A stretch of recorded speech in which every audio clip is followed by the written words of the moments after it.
Mateus capítulo 23 é a leitura de hoje, verso 23 em diante. Encontramos as seguintes palavras. Ai de vós, escribas e fariseus hipócritas, pois que dizimais a hortelã, o endro e o cominho, e desprezais o mais importante da lei, o juízo, a misericórdia e a fé. Deveis, porém, fazer estas coisas e não omitir aquelas. Condutores cegos, que coais um mosquito e engolis um camelo. Ai de vós, escribas e fariseus hipócritas, pois que limpais o exterior do copo e do prato, mas o interior está cheio de rapina e de iniquidade. Fariseu cego, limpa primeiro o interior do copo e do prato, para que também o exterior fique limpo. Ai de vós, escribas e fariseus hipócritas, pois que sois semelhantes aos sepulcros caiados, que por fora realmente parecem formosos, mas interiormente estão cheios de ossos, de mortos e de toda a imundícia. Assim também vós, exteriormente, pareceis justos aos homens, mas interiormente estáis cheios de hipocrisia e de iniquidade. Ai de vós, escribas e fariseus hipócritas, para que edificais os sepulcros, pois que edificais os sepulcros dos profetas e adornais os monumentos dos justos. E dizeis, se existíssemos no tempo dos nossos pais, nunca nos associaríamos com eles para derramar o sangue dos profetas. Assim vós mesmos testificais que sois filhos dos que mataram os profetas. Enchei vós, pois, a medida de vossos pais, serpentes, raça de víboras, como escapareis da condenação do inferno? Portanto, eis que eu vos envio profetas, sábios e escribas. A uns deles matareis e crucificareis, a outros deles açoitareis nas vossas sinagogas, e os perseguireis de cidade em cidade. Verdadeiramente o Senhor Jesus Cristo teve sérios debates, sérias questões com os líderes e religiosos da sua época. Não seria diferente hoje. Não seria diferente hoje. Porque o próprio apóstolo Paulo foi um grande apóstolo. Ele se considerava um dos menores dos apóstolos, um apóstolo abortivo, pois que perseguia a igreja de Deus, dizia ele, né? Mas ele diz que os tempos em que nós vivemos são tempos trabalhosos, difíceis, os homens teriam comichões nos ouvidos, amontoariam para si doutores, ensinadores, mestres, conforme os seus próprios desejos, desviando os ouvidos da verdade e começando a crer em fábulas, ensinando coisas que são fábulas, que não existem na Bíblia. Então hoje nós vemos aí de forma vastamente pregado, como se fosse a própria verdade, fábulas. Fábulas da palavra de Deus, que diz que é da palavra de Deus e não é da palavra de Deus. Essa passagem aqui que nós encontramos em Mateus 23, muito utilizada para os defensores do dízimo legalista em dinheiro, dizendo, está vendo? Jesus aprovou o dízimo no Novo Testamento. Primeiramente, eu quero dizer ao nosso ouvinte sincero que deseja conhecer a verdade, que Mateus 23 não é ainda o Novo Testamento. Você pode ficar admirado com essa minha afirmação, mas eu vou provar pelas Escrituras que o capítulo 23 de Mateus, a sua narração, o seu acontecimento se deu em vigência ainda o antigo concerto, o antigo pacto. Porque segundo as Escrituras, no livro de Hebreus, sem desmarcar Mateus, o antigo pacto, ele só passou a deixar de ter valor, ou seja, ele foi vigente até o momento em que o testador ele consumou o testamento, o Novo Testamento, pelo seu sangue. Isso se encontra no livro de Hebreus, capítulo 9. Então, quando realmente, segundo a Bíblia, né, começa o novo concerto? O livro de Hebreus, capítulo 9, responde a esta pergunta no verso 15, né, ao verso de número 17. Aqui está a resposta quando começa o novo concerto, o Novo Testamento. Leiamos, pois. E por isso é mediador de um novo testamento, para que, intervindo a morte para a remissão das transgressões, que havia debaixo do primeiro testamento, os chamados recebam a promessa da herança eterna.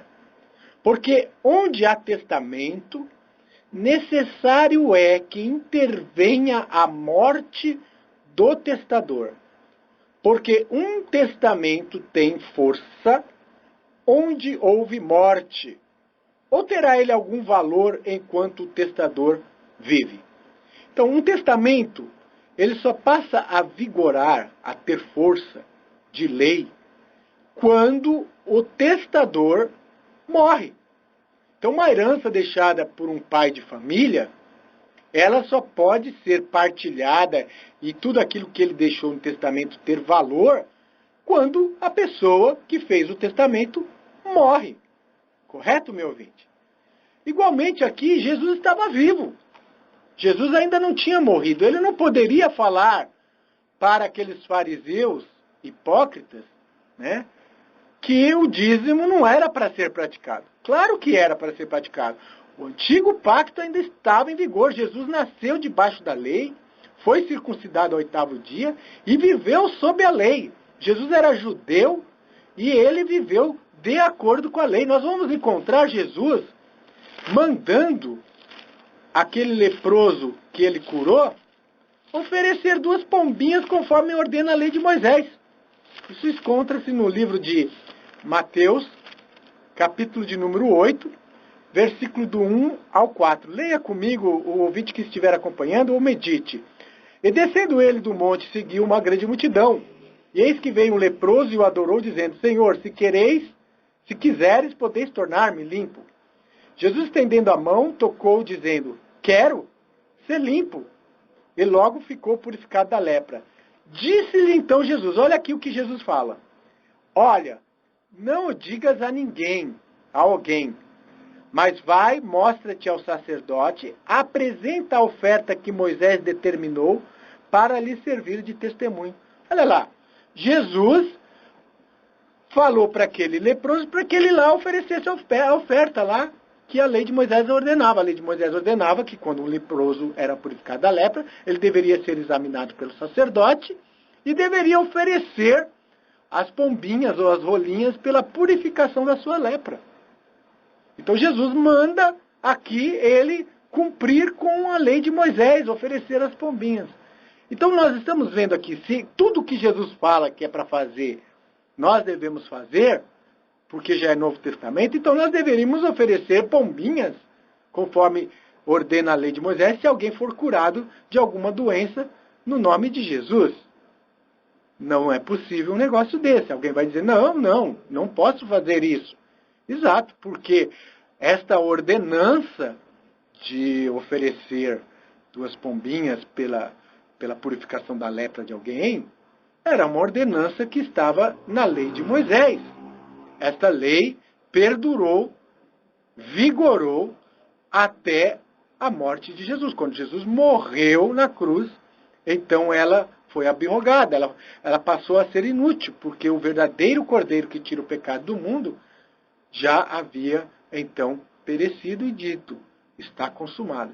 Então, no livro de Mateus 23, quando Jesus fala para que eles continuassem pagando o dízimo, entregando o dízimo, né, não pagando, mas dando o dízimo, que era endro, cominho, né, você vê que não era dinheiro, Então, se existe uma prova de que dízimo não é dinheiro, está no próprio livro de Mateus 23, tão usado pelos defensores de dízimo no Novo Testamento. Primeiro, que não é Novo Testamento. Segundo, que Jesus não falou que é dinheiro. Vós dizimais o endro e o cominho. E se alguém vier com a indagação, mas naquela época não tinha dinheiro, mentira. Nós já vastamente mostramos aqui pelo programa, em vários lugares das Escrituras, que o dinheiro é uma prática muito antiga. No tempo de Jesus existia dinheiro, existia pessoas assalariadas em dinheiro, existia banco, existiam as pessoas que cobravam juros de dinheiro, existia todo o sistema financeiro. Não era moderno em termos de caixa eletrônico, internet como hoje, mas existia um sistema de moeda, de dinheiro. Tanto que a moeda que mostraram para Jesus, Jesus falou, quem está cunhado na face dessa moeda aqui? Eles falaram, é a esfinge de César. Aí ele falou, dá a César o que é de César, dá a Deus o que é de Deus. Deus está querendo o teu dinheiro? É isso? Quer dizer que a tua salvação agora é comprada ao peso de 10% do seu salário? Eu gostaria de dizer aos nossos ouvintes aqui que nós não somos contra. Alguém pode estar pensando, então você é contra que as pessoas ajudem a obra de Deus com dinheiro? Não somos contra as pessoas ajudarem a obra de Deus com ofertas em dinheiro. Nós estamos mostrando pela Bíblia que dízimo, segundo a Bíblia, nunca foi, nunca será dinheiro. Dízimo, segundo a Bíblia, era um sistema de alimentação, era a herança dos filhos de Levi, ligada a um sacerdócio centralizado em Jerusalém. O dízimo tinha que ser entregue em Jerusalém, não podia ser entregue em qualquer lugar. A casa do tesouro, o local onde se acumulava ali os bois, as vacas e todos os alimentos da entrega dos dízimos dos filhos de Israel, era em Jerusalém. Não podia entregar dízimo em qualquer lugar. Havia o dízimo trienial, que era um dízimo a cada 3 anos, que era para os pobres. E o dízimo era pago pelos ricos, pelas pessoas que tinham propriedades, fazendas, e que Deus fazia com que a bênção vinha sobre eles e crescesse o fruto da terra, e crescesse os animais. Eles entregavam 10% desse dízimo das abastanças que eles tinham das bênçãos de Deus. E quem se beneficiava dos dízimos eram os pobres. Os levitas eram pobres. Então aqueles que estavam sob a liderança do povo de Deus eram pobres. Sim, meu ouvinte. Segundo o sistema bíblico, eles tinham voto de pobreza. Eles não podiam ser ricos. Eles faziam voto de pobreza e serviam a Deus. Mas eles tinham de tudo que eles precisavam para comer, para ir para um lugar para outro. Existia a taxa no templo, que era 1/5 do ciclo, né, que era a taxa em dinheiro no templo. Existiam as ofertas em dinheiro para a reforma do templo. Quer dizer, eles tinham tudo que era necessário, mas nada de ostentação. Quão diferente dos dias de hoje, né, ouvinte? Você deve estar falando, mas que diferença hoje, né? Agora Jesus fala, ai de vós fariseus, hipócritas e escribas. A quem esta mensagem foi dirigida? Aos hipócritas, fariseus e escribas. Por que eles eram hipócritas? Porque eles eram escrupulosos dizimistas. Né? Eles pegavam lá da hortaliça deles, o endro, comiam comida, olha lá, não era dinheiro, e dizimavam aquilo.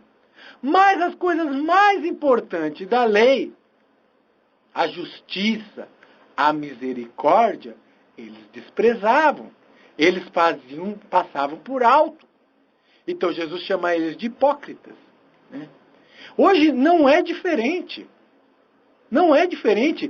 Nós vamos abrir aqui daqui a pouco o telefone para os nossos ouvintes.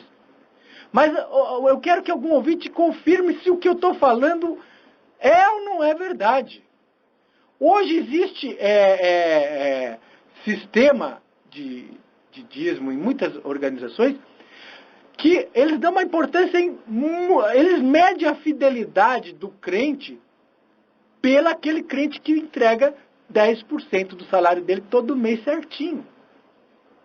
Nós vemos quantos casos, eu tenho conhecimento de quantos casos de dizimistas fiéis que estão em pecado, que estão com problemas sérios de pecado, de transgressão, coisas de injustiça, coisa de adultério, coisas graves mesmo.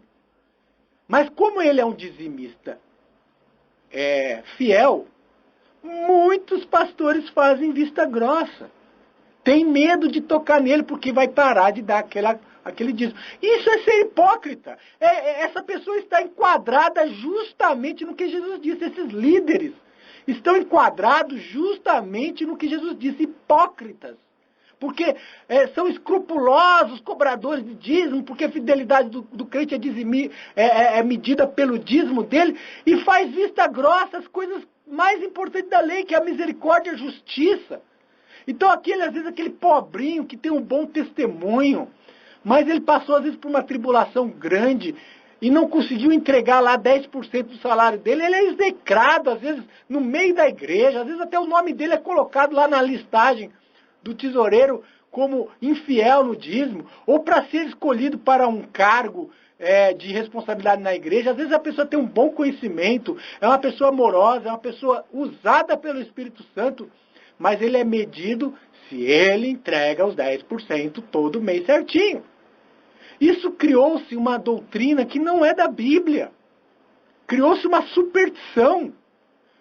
Pessoas, líderes religiosos que têm coragem de subir num púlpito e chamar os membros de ladrões porque deixaram de entregar o dízimo. Às vezes nem sabe que alguém está desempregado, não pode entregar o dízimo. Ah, não, nós verificamos. Às vezes não verifica, nem sabe, ele não quis dizer.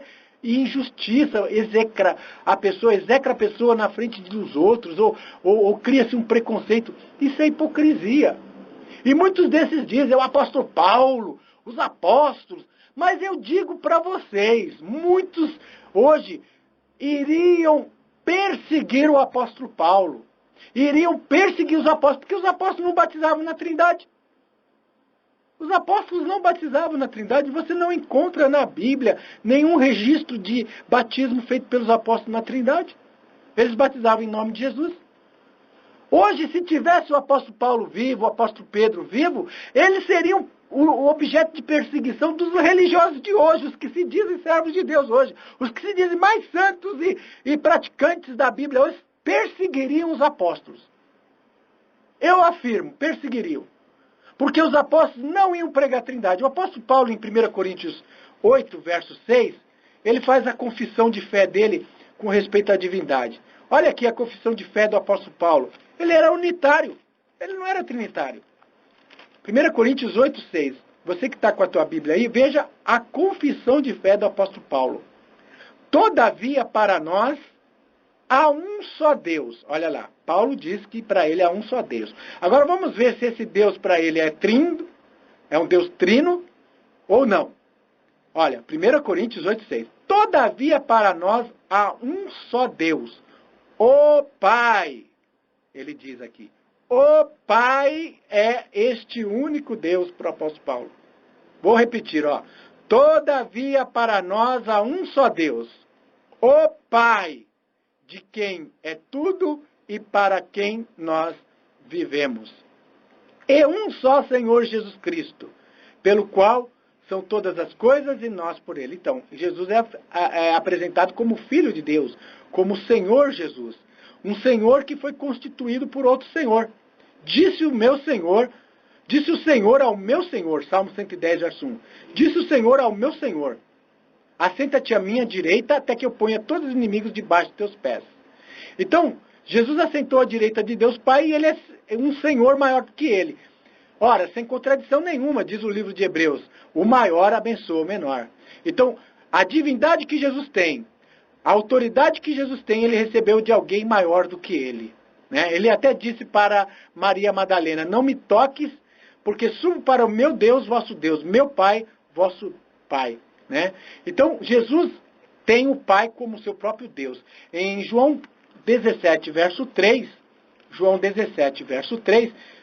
Jesus Cristo mostra o que é o desejo para a vida eterna. Você tem desejo da vida eterna, meu ouvinte? Você tem no teu coração arde um desejo de vida eterna? Neste versículo está resumido o desejo da vida eterna pelo Senhor Jesus Cristo. João 17, verso 3. E a vida eterna é esta, que te conheçam a ti só, por único Deus verdadeiro. E a Jesus Cristo a quem enviaste. A vida eterna está nisso, em você reconhecer o Pai, aquele que enviou Jesus Cristo, como o único Deus verdadeiro. O Pai é o único Deus verdadeiro. Isso é vida eterna, né? E eu digo para vocês, se hoje os apóstolos estivessem vivos, eles seriam perseguidos primeiramente pelos líderes religiosos de hoje. Pelos que se dizem pastores e hoje líderes religiosos, seriam os primeiros a perseguir, em nome de um falso dogma que hoje é sustentado pela maioria da cristandade. Eles perseguiriam os apóstolos e matariam até, né? Eu já fui muitas vezes ameaçado por pregar contra esse dogma espúrio, contraditório à Bíblia, desse 3 em 1, 1 em 3, você não sabe se é 3, se é 1, se é 1, se é 3, que não existe na Bíblia isso, né? 3 em 1, né? Existe aparelho de som que é 3 em 1, isso nós encontramos, mas na Bíblia, a Bíblia afirma que há um só Deus, este único Deus, todo-poderoso, Criador dos céus e da terra, é o Pai. O seu nome é Iavé. O nome próprio de Deus, apresentado nas Escrituras, Yod-Rev-Val-Rev. Yod-Rev-Val-Rev. Este tetragrama, o nome do poderoso Deus, Criador dos céus e da terra, Iavé, significa eu sou existente. Quer dizer, Deus existe por si mesmo. E o verbo está no singular. Eu sou. Se Deus fosse uma composição de trindade, estaria no nome dele, nós somos. Mas o nome dele é eu sou. E este nome foi excluído das Escrituras. Ele foi excluído como? Não mais traduziram esse nome. Em todo lugar que aparece o tetragrama do nome de Deus, que são milhares de vezes, é colocada a palavra Senhor, né? E isso deu margem para se criar doutrinas espúrias sobre a divindade de Deus, distorcendo a divindade do único Deus. O povo judeu, Jesus era judeu, sempre foi conhecido por ser um povo monoteísta, que cria num único Deus, Errad, quer dizer, um único Deus. Ouve Israel, o Senhor nosso Deus é único. Jesus é o Filho de Deus. Ah, mas Jesus é adorado como Deus. Sim, ele recebeu toda a autoridade do Pai. Ele é Deus em ofício. Quer dizer, Jesus ele oficializa no mesmo poder do Pai, porque o Pai deu este poder para ele. Mas a Bíblia deixa bem claro que o Pai é maior do que Jesus Cristo. O maior abençoa o menor. Então, meu querido ouvinte, hoje esses próprios religiosos, eles perseguiriam aqueles apóstolos se eles estivessem vivos hoje. Perseguiriam, porque os apóstolos nunca ensinaram Trindade, não batizavam na Trindade. Os apóstolos não batizavam na Trindade. Os apóstolos, como bons judeus, eram guardadores das leis morais de Deus, portanto, eram praticantes e observavam o 7º dia da semana, o sábado. Há registros históricos, copiosos registros históricos, numerosos registros históricos da história eclesiástica da igreja, que a igreja primitiva observava o sábado. A guarda do domingo, do 1º dia da semana, começou a ser introduzida na igreja cristã após a morte dos apóstolos. Assim como o dogma da Trindade também foi introduzido após a morte dos apóstolos de Deus. Então, a apostasia ela veio logo em seguida, após a morte dos apóstolos. Mas nós devemos crer nas Escrituras. Bom, meu querido ouvinte, então está explicado Mateus 23, 23. Jesus não poderia falar que não era para dar o dízimo, porque o Antigo Testamento ainda estava em vigor. Ele só passaria a deixar de não mais vigorar quando Jesus morresse na cruz. E dízimo em Mateus 23, 23 não é dinheiro, é cominho, é tempero, comida, provando novamente o que nós temos falado aqui exaustivamente, que dízimo, segundo a Bíblia, não é dinheiro, e que dízimo, segundo a Bíblia, na dispensação da graça, não está mais em vigor. Hoje, a igreja está sob a dispensação da graça. Mas olha, o que o apóstolo Paulo disse, mais importa obedecer a Deus do que os homens. No tempo de Jesus não era diferente, meu ouvinte querido. Jesus, ele pregava, muitas pessoas admiravam a doutrina que Jesus pregava, mas muitos não confessavam e não procuravam o Senhor Jesus porque tinham medo de ser expulsos da sinagoga. Porque os líderes, eles odiavam Jesus, porque eles tinham, de certa forma, inveja do Senhor Jesus, porque o Senhor Jesus pregava com a autoridade da palavra de Deus. Então, o que eles instruíam? Eles falavam para os membros das sinagogas da época de Jesus, vocês não vão falar com este homem chamado Yeshua. Vocês não, se eu pegar vocês ali conversando com esse Yeshua ou falando da doutrina de Yeshua em algum lugar, vocês serão expulsos das sinagogas. Então, muitas pessoas tinham medo de homens. Eles tinham medo dos chefes das sinagogas. E eles, na verdade, embora no coração crescem que o que Jesus pregava era verdade, eu sei que tem muitas pessoas que concordam que o que eu estou pregando é a verdade, mas alguns têm medo de entrar em contato conosco porque são coergidos, há uma coação, muitas vezes por parte de líderes, que não ouça, mas conhecereis a verdade, e a verdade vos libertará. Nós temos que conhecer a verdade, meu querido ouvinte, e ela nos libertará. Hoje nós somos livres em Cristo, porque fomos libertos pela verdade. Eu não tenho medo de alguém chegar lá no grupo lá de estudo e fazer pergunta difícil que eu não posso responder na Bíblia e me colocar em aperto nas Escrituras. Porque se eu tenho a verdade, nada podemos contra a verdade, senão a favor da verdade. Então, quem tem a verdade não tem medo. Agora, quando nós temos algum erro, é como Jesus disse, a condenação do mundo é esta, pois que que os homens amaram mais as trevas do que a luz, quer dizer, amaram mais a mentira do que a verdade, e não quiseram vir para a luz, para que as suas obras não fossem reprovadas. Mas nós amamos a luz. Nós colocamos um desafio, alguém nos mostrar na Bíblia, no Novo Testamento, no livro de Atos dos Apóstolos, algum apóstolo batizando nos títulos Pai, Filho e Espírito Santo. Após a ordem de Mateus 28, 19, como nós lemos lá, Mateus 28, 19, foi dado aos apóstolos. Vamos ler lá. E vamos ver se algum dos apóstolos praticaram a ordem repetindo as palavras Pai, Filho e Espírito Santo. Se alguém nos mostrar algum batismo realizados nessa palavra Pai, Filho e Espírito Santo. Então está aqui, Mateus 28, verso 16 ao 19. E os 11 discípulos, olha aqui, os 11 discípulos partiram para a Galiléia, para o monte que Jesus lhes tinha designado. E quando o viram, o adoraram, mas alguns duvidaram.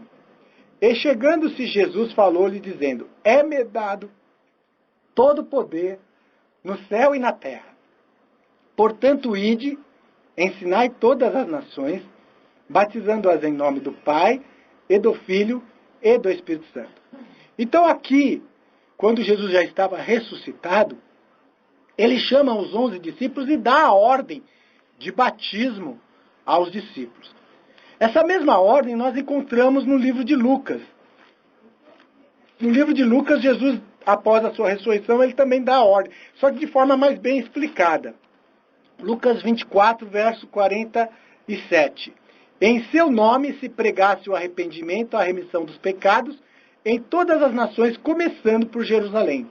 E destas coisas vós sois testemunhas, e eis que sobre vós envio a promessa de meu Pai. Ficai, porém, na cidade de Jerusalém, até que do alto sejais revestidos de poder. Então, Jesus diz aos apóstolos para que em seu nome se pregasse o arrependimento e a remissão de pecados. Mas eles deveriam esperar em Jerusalém, até que do alto fossem revestidos de poder. Quer dizer, então o Espírito Santo é o poder de Deus. Eles tinham que esperar serem revestidos deste poder. E uma vez revestidos deste poder, eles estariam aptos a iniciar a obra do batismo. Nós vamos ver lá em Atos capítulo 2, o cumprimento do dia de Pentecostes, um vento veemente impetuoso, e línguas em forma de fogo, olha lá, o Espírito Santo em forma de fogo, por isso que o Espírito Santo é o poder de Deus, repartido a cada um dos discípulos, e eles ficaram cheios do Espírito Santo. E começaram a falar em línguas que todos, em outras diferentes nações, cada um ouvia na sua própria língua. E todos se maravilharam, e Pedro então começa a pregar o cumprimento de Joel, que Deus derramaria do seu poder sobre toda a carne. Então, o Espírito Santo é derramado, né? Nós não podemos crer que uma pessoa é derramada, né? Mas um poder, ele é derramado. Nós não podemos crer que nós podemos ter menos ou mais de uma pessoa, né? Porque a Bíblia diz, para nós encher-nos do Espírito, né? Como que você vai se encher de uma pessoa? Você pode se encher do poder da pessoa do Pai. Então, quem é a pessoa do Espírito Santo? Alguém pode perguntar, mas o Espírito Santo chora, o Espírito Santo se entristece, o Espírito Santo intercede. Sim, são tudo características pessoais. Mas de quem são as características pessoais do Espírito Santo? De uma outra pessoa? Ou do próprio Pai? A Bíblia diz que é do próprio Pai. O Espírito Santo é o poder de Deus. Jesus fala, eu rogarei ao Pai, o Espírito Santo, o Espírito que procede do Pai. Por que Jesus não pediu diretamente para o Espírito Santo vir? Espírito Santo, agora você vem, faz a obra de consolo, porque você é o Espírito Santo, a terceira pessoa da Trindade, você vem e faz a obra de consolo. Por que Jesus roga ao Pai para que envie o Espírito Santo? Muito lógico, né, ouvinte? Porque o Pai é a fonte do Espírito Santo. O Espírito Santo, a personalidade do Espírito Santo é o próprio Pai. Assim como a personalidade do Espírito de Jesus Cristo é o próprio Senhor Jesus Cristo. Interessante, né? É muito fácil entender isso, que o Espírito de Jesus Cristo, que aparece umas 3 ou 4 vezes na Bíblia, é a personalidade do Espírito de Jesus mesmo, é o próprio Senhor Jesus, né? Então, o que é o Espírito de Cristo? É a forma que Jesus tem de se manifestar, não em corpo presente. Como que Jesus fala dentro da mente de uma pessoa? Como que Jesus fala com você, meu ouvinte? Ele vem lá, desce lá do céu e vem e fica na tua frente para poder falar com você? Não, ele fala através do Espírito dele, do Espírito de Jesus Cristo na tua mente. Então, o que é o Espírito de Jesus Cristo? É a manifestação de Jesus Cristo sem estar com o corpo presente. E o que é o Espírito de Deus, ouvinte? É o próprio Deus único, Yahvé, Pai de nosso Senhor Jesus Cristo, manifestando não em presença corpórea, mas em presença dele mesmo, o poder dele. Por isso que em Salmo 139, o salmista diz, como fugirei do teu Espírito?